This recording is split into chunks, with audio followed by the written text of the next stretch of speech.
अफगानिस्तान अफगानिस्तान में तालिबान के कब्जे के बाद राष्ट्रीय स्वयंसेवक संघ (आरएसएस) के नेता राम माधव ने चेताया है कि भारत को गंभीर सुरक्षा चुनौतियों का सामना करना पड़ सकता है। इसी को तालिबान का ट्रेनर करार देते हुए माधव ने संदेह जताया कि काबुल की कमान संभालने के बाद तालिबान अपना विस्तार करेगा। माधव ने कहा, तालिबान के पास आईएसआई द्वारा पाक में प्रशिक्षित 30,000 से अधिक भाड़े के लोग हैं। काबुल की सत्ता में मौजूद तालिबान का नेतृत्व अब उन्हें अपने संरक्षक पाक की मदद से कहीं और तैनात करेगा। भारत को गंभीर सुरक्षा चुनौतियों के लिए तैयार रहना होगा। तालिबान भारत के लिए खतरा है। उद्धरण: इससे पहले पंजाब के मुख्यमंत्री कैप्टन अमरिंदर सिंह और भारतीय जनता पार्टी भाजपा के नेता सुब्रमण्यम स्वामी सहित भारतीय नेताओं ने भी इसी तरह के संकटों की आशंका जाहिर की थी। स्वामी ने रविवार को दावा किया था कि अफगानिस्तान में तालिबान के सत्ता में आने के बाद अंतर्राष्ट्रीय मोर्चे पर भारत के लिए एक नया खतरा पैदा हो गया है। सांसद ने कहा था कि अब सरकार के गंभीर होने का समय है। स्वामी ने शुक्रवार को यह भी दावा किया था कि पाकिस्तान जल्द ही तालिबानीकृत अफगानिस्तान का हिस्सा बन जाएगा। कैप्टन ने क्या कहा था? इससे पहले पंजाब के मुख्यमंत्री अमरिंदर सिंह ने देश की सभी सीमाओं पर अतिरिक्त सतर्कता बरतने पर जोर देते हुए रविवार को कहा कि अफगानिस्तान पर तालिबान का कब्जा होना भारत के लिए शुभ संकेत नहीं है। कांग्रेस के वरिष्ठ नेता ने ट्वीट किया, अफगानिस्तान का तालिबान के हाथों में जाना हमारे देश के लिए शुभ संकेत नहीं है। यह भारत के खिलाफ चीन पाकिस्तान साठगांठ को मजबूत करेगा। चीन पहले ही उइगुर को लेकर मिलिशिया की मदद मांग चुका है। संकेत बिल्कुल अच्छे नहीं हैं, हमें अब अपनी सीमाओं पर अतिरिक्त सजग रहने की जरूरत है। उद्धरण: अफगानिस्तान की राजधानी काबुल में तालिबान के प्रवेश करने के बीच भारत वहां से अपने सैकड़ों अधिकारियों और नागरिकों को सुरक्षित निकाल रहा है। इस बीच अफगानिस्तान के राष्ट्रपति अशरफ गनी भी रविवार को देश छोड़कर चले गए। अफगानिस्तान के तुलू न्यूज की खबर के अनुसार देश के ज्यादातर महत्वपूर्ण शहरों और प्रांतीय राजधानियों पर कब्जा करने के बाद तालिबान के काबुल में प्रवेश करने पर गनी और उनके करीबी सहयोगियों ने देश छोड़ दिया है। अफगानिस्तान में तालिबान शासन के बाद चारों तरफ अफरा तफरी का माहौल है। रविवार को तालिबान ने काबुल और राष्ट्रपति भवन पर कब्जा कर लिया। इसके बाद राष्ट्रपति अशरफ गनी ने देश छोड़ दिया। बताया गया कि अशरफ घानी तजिकिस्तान भाग गए हैं, मगर अब खबर है कि तजिकिस्तान ने अशरफ गनी के प्लेन को लैंडिंग की इजाजत नहीं दी है। ऐसे में अब गनी अमेरिका जा सकते हैं। फिलहाल वह ओमान में रुके हैं। इंडिया टुडे ने अपनी एक रिपोर्ट में ये जानकारी दी है। अशरफ गनी के साथ अफगानिस्तान के राष्ट्रीय सुरक्षा सलाहकार NSA मोहिब भी ओमान में हैं। दोनों एक साथ प्लेन से तजिकिस्तान पहुंचे, मगर उनके प्लेन को लैंडिंग की परमिशन नहीं मिली। जीत चुका तालिबान।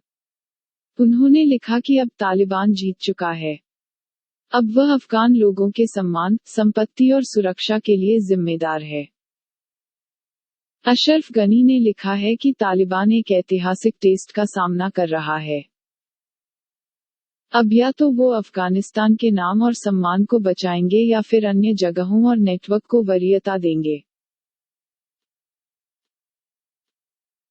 तालिबान से बचने के लिए बिना लगेज के ही भाग रहे लोग, पढ़ें अब तक के 10 अपडेट्स। पूर्व राष्ट्रपति हामिद करजई और अब्दुल्ला अब्दुल्ला अभी काबुल में ही।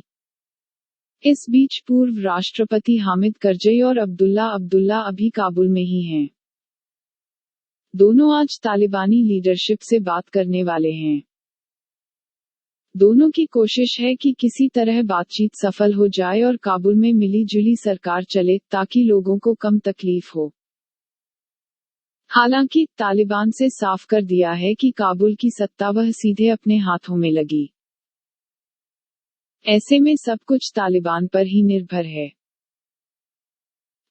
दिल्ली सरकार, दिल्ली गवर्नमेंट ने अपनी सभी डीजल और पेट्रोल से चलने वाली कारों को इलेक्ट्रिक वाहन, इलेक्ट्रिक व्हीकल्स में बदलने पर काम शुरू कर दिया है।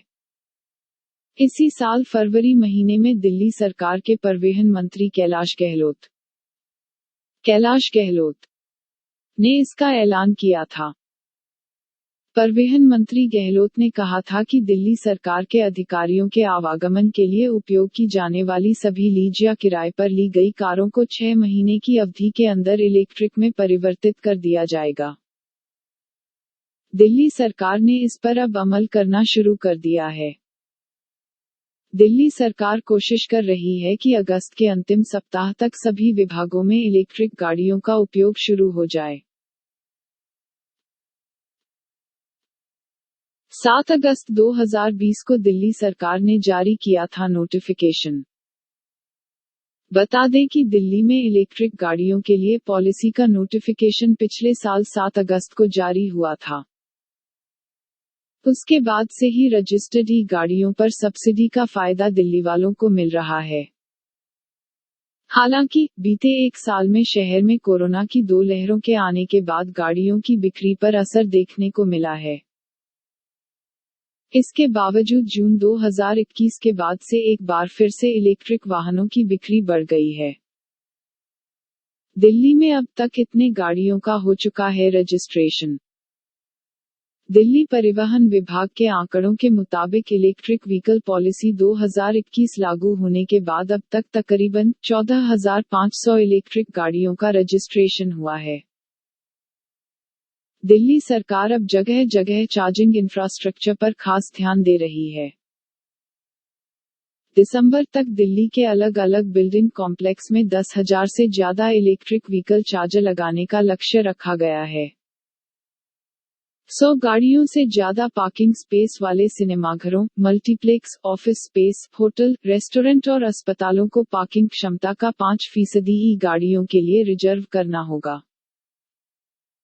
100 से ज्यादा पार्किंग स्पेस वाली कमर्शियल और इंस्टीट्यूशन बिल्डिंग में कम से कम 5% जगह पर चार्जिंग पॉइंट्स लगाए जाएंगे। दिल्ली सरकार में भी इलेक्ट्रिक गाड़ियों का होगा इस्तेमाल। बता दें कि परिवहन मंत्री कैलाश गहलोत ने इसी साल फरवरी के अंतिम सप्ताह में कहा था कि दिल्ली सरकार के अधिकारियों के आवागमन के लिए उपयोग की जाने वाली सभी लीज या किराए पर ली गई कारों को 6 महीने की अवधि के अंदर इलेक्ट्रिक में परिवर्तित कर दिया जाएगा। गहलोत ने कहा कि हम दिल्ली को प्रदूषण मुक्त बनाने के लिए प्रतिबद्ध हैं। यह लक्ष्य केवल लोगों के सहयोग और भागीदारी से ही हासिल किया जा सकता है। भोजपुरी एक्ट्रेस त्रिशा कर मधु इन दिनों अपने वायरल एमएमएस के चलते सुर्खियों में बनी हुई हैं।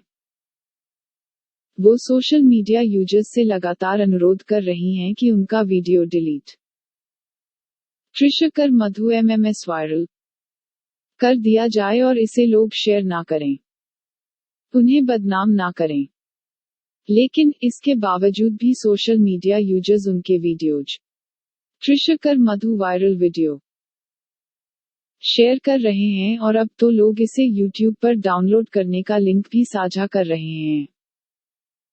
इसी मुद्दे पर साइबर एक्सपर्ट मोनाली गुहा ने न्यूज़ 18 हिंदी से बातचीत की और बताया कि ऐसे वीडियो बनाना और शेयर करना दोनों ही क्राइम का हिस्सा है।